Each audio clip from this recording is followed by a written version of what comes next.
I want to read you a comment before I say anything else.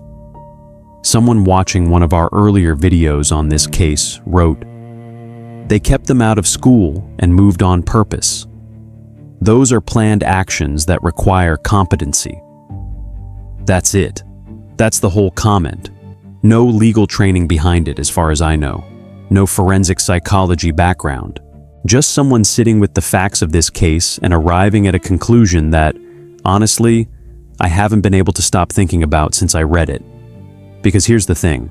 4 adults are now, at various stages, either pursuing or already granted competency evaluations. Gary Siders Sr., Gary Siders Jr., Christina Siders, and as of the most recent filing, Elizabeth Siders too, the last of the 4 to make that request, and the only one whose attorney went a step further, asking the court to also evaluate whether she might qualify for a defense built around not understanding right from wrong at the time. 4 people, 4 separate competency questions, all connected to a household that, according to what's been documented across nearly 2 decades of records, moved between counties, avoided school enrollment for years at a time, and, according to investigators, largely stayed off the kind of paperwork trail that would have made them easy to find. And I think a lot of people watching this case are sitting with the exact same tension that commenter put into words. If you can coordinate all of that, moving before a truancy case catches up to you, marrying across a state line, specifically where the legal requirements were different, keeping a household of this size functioning for years without ever quite landing on anyone's radar long enough for intervention. Does that square with not understanding what you're doing? I want to actually sit with that question today, not resolve it, because I can't. And honestly, nobody outside a courtroom is in a position to. But I think it deserves more than a dismissive scroll past, and I think it deserves more than blind agreement either. So, let's walk through it properly. Let's start with what a competency evaluation actually is, because I think this gets flattened online into something much simpler than it actually is, and that flattening is part of why the reaction to it gets so heated so fast. Competency to stand trial isn't about whether someone understood right from wrong at the time of the alleged offense. That's a different legal question entirely. That's the insanity defense, formally called not guilty by reason of mental disease or defect in most jurisdictions, including Ohio. Competency is about right now. Today, whether a defendant currently understands the charges against them, understands the roles of the people in a courtroom, and is capable of assisting their own attorney in preparing a defense.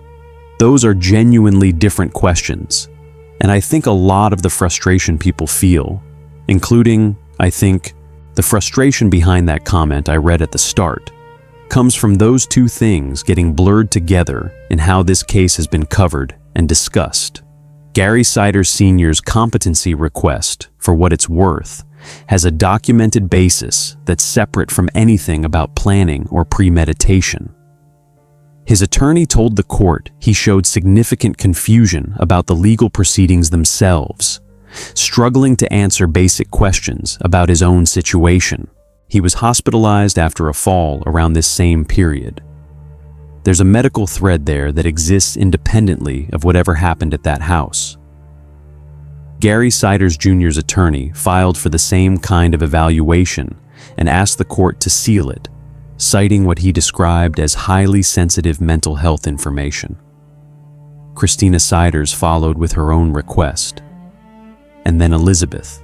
Her attorney, Thomas Stolley, filed in early August, and his filing went further than the other 3, explicitly raising the possibility of a defense built around lacking criminal responsibility, not just competency to stand trial in the present moment. In his own words, his interactions with her led him to believe she may be suffering from significant mental health issues, serious enough to be, in his phrasing, a clear impediment to her ability to assist in her own defense. Judge Lena Featherolf Rogers granted that request.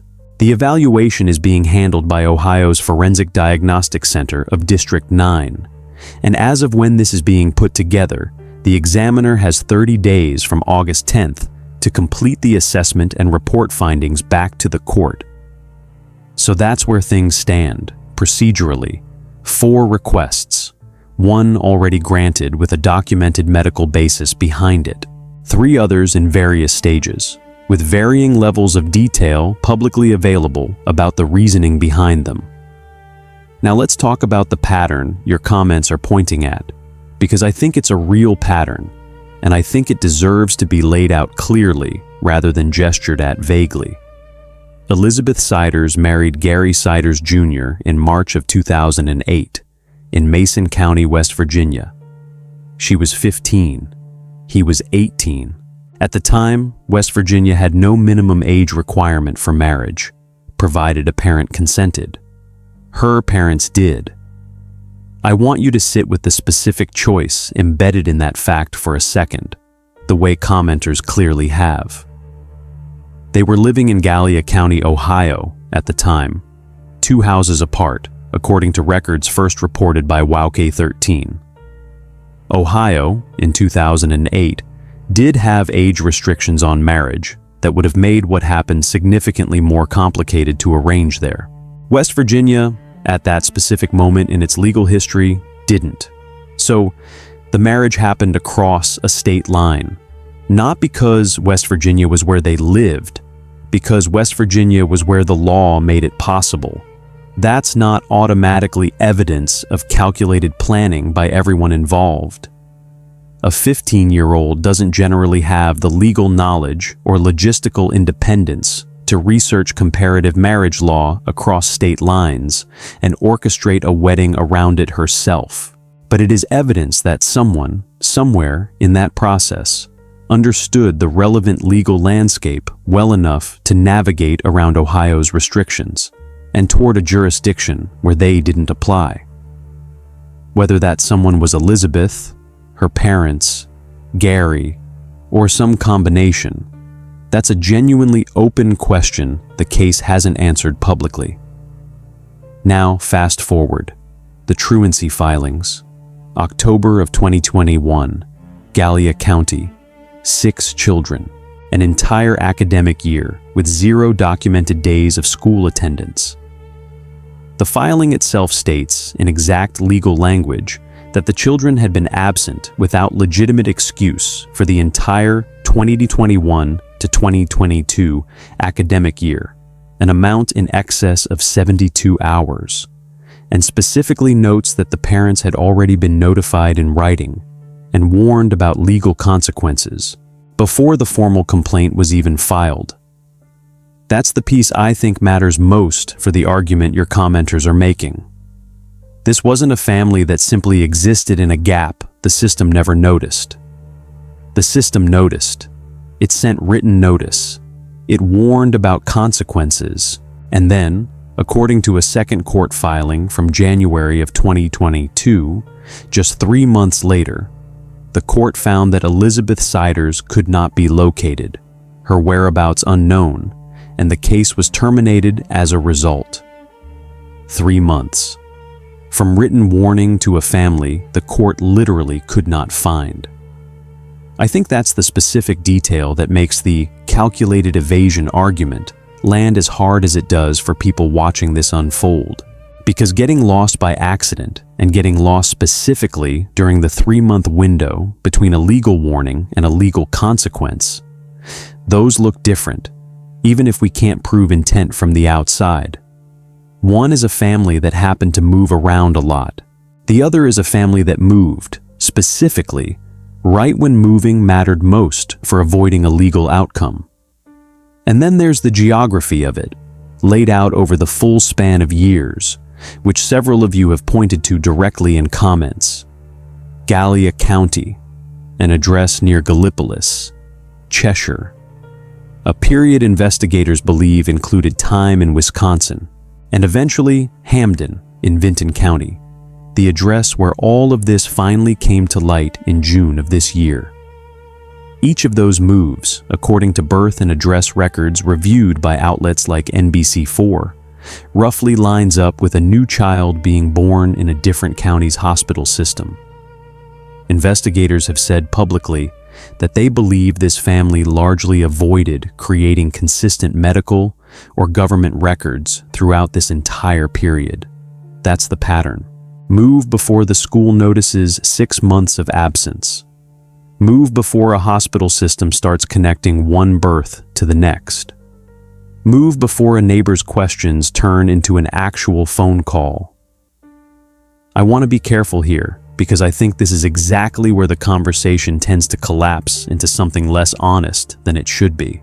A pattern of behavior that produces a specific outcome, avoiding institutional scrutiny, is not automatically the same thing as proof that every person involved in producing that outcome fully understood and intended it. Those two things get treated as identical online constantly, and I don't think they actually are. Here's what I mean, specifically, using Elizabeth as the example, because I think her situation is genuinely the most complicated of the four. If Elizabeth was 15 when she was married into this family with, according to the marriage certificate itself, an 8th grade education, married to an 18-year-old with a 9th grade education, the question of how much independent agency she had in decisions made across the following 17 years isn't a simple one. Her own brother has said publicly that she was, in his word, indoctrinated into this family. He didn't elaborate on exactly what that meant, but the word itself implies something closer to a slow erosion of independent judgment than a fully autonomous adult making calculated choices with a clear-eyed understanding of the consequences. So when we look at 18 years of moves and truancy cases going unaddressed and a family avoiding paperwork, the honest question isn't just, was this planned? The honest question is, planned by whom and understood by whom and to what degree? A household can execute a coordinated pattern of behavior without every single person inside that household possessing equal awareness of what that pattern was accomplishing or why. I think that's actually the strongest counter-argument to the "this proves sanity" position, and I want to give it real weight rather than dismissing it just because it's less satisfying than a clean conclusion. It's entirely possible for a household to function in a coordinated, pattern-following way, moving at the right times, avoiding the right paperwork, while one or more of the people inside that household are, in a meaningful clinical sense, not fully capable of understanding or consenting to what that coordination was actually accomplishing. Coercion, isolation, and psychological control can produce behavior that looks externally organized while internally, for at least some of the people involved, being anything but freely chosen. That's not me making excuses for anyone. I want to be extremely clear about that. It's me trying to actually hold the complexity that a case like this demands, instead of collapsing it into whichever conclusion feels most satisfying in the moment. Now let's talk about the other side of this, because I don't think it's fair to only steelman the "maybe she genuinely didn't understand" position without giving equal weight to what your comments are pointing at. Former prosecutor Tommy Pope talked about the 2008 marriage on air, and he put something close to this point plainly. It looks, in his words, like the worst of circumstances. He wasn't excusing anything. He was naming how bad the starting conditions were. But naming bad starting conditions and concluding total lack of subsequent agency across 17 years are two different things. And I think that's exactly the gap a jury, eventually, is going to have to sit with if this case reaches that point. Because here's what doesn't fit neatly into the "she never understood any of it" framing. If Elizabeth genuinely lacked the capacity to understand right from wrong, or to meaningfully participate in decisions being made around her across nearly 2 decades. How do we account for the specific, repeated pattern of geographic movement that lines up so precisely with moments of institutional risk? Not once, not twice, across multiple counties, multiple states, and, according to investigators, a sustained multi-year avoidance of the kind of paper trail that would have made this family easy to track. That's the tension. That's the actual unresolved core of what your comments are circling. Coordinated evasive behavior, sustained across years, involving multiple jurisdictions, sitting right next to a documented history of entering this family structure at 15 years old, with an 8th grade education, under circumstances a former prosecutor himself called the worst he'd seen. Both of those things are true at the same time, and I don't think either one cancels the other out. I want to bring in something forensic psychiatrist Dr. Daniel Bober said in an entirely different interview about this case, because I think it applies directly here, even though he wasn't speaking specifically about Elizabeth. He explained that being diagnosed with a serious psychiatric condition doesn't automatically mean someone is incompetent to stand trial. The legal question isn't whether someone has a mental illness. It's whether, right now, in the present, they understand enough about the legal process to participate in it meaningfully. That distinction matters here too, in a slightly different direction. Understanding institutional risk well enough to move away from it isn't the same cognitive skill as understanding a courtroom, a judge's role, an attorney's role, and how to meaningfully assist in a felony defense you've never faced before. Someone can be entirely capable of recognizing, if we stay here, something bad might happen. A fairly basic, almost instinctive form of threat avoidance, without necessarily being equipped to navigate the completely unfamiliar, high-stakes, procedurally complex world of a criminal courtroom. I don't think that resolves the tension your commenters are pointing at.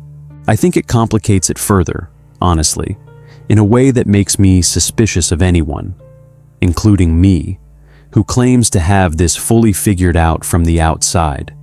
Let me bring this back to where things actually stand right now, because I think that's the most honest place to leave this. All 4 competency evaluations are moving forward on different timelines. Gary Siders Sr.'s process is furthest along, tied to a documented medical basis involving hospitalization and observed confusion in court.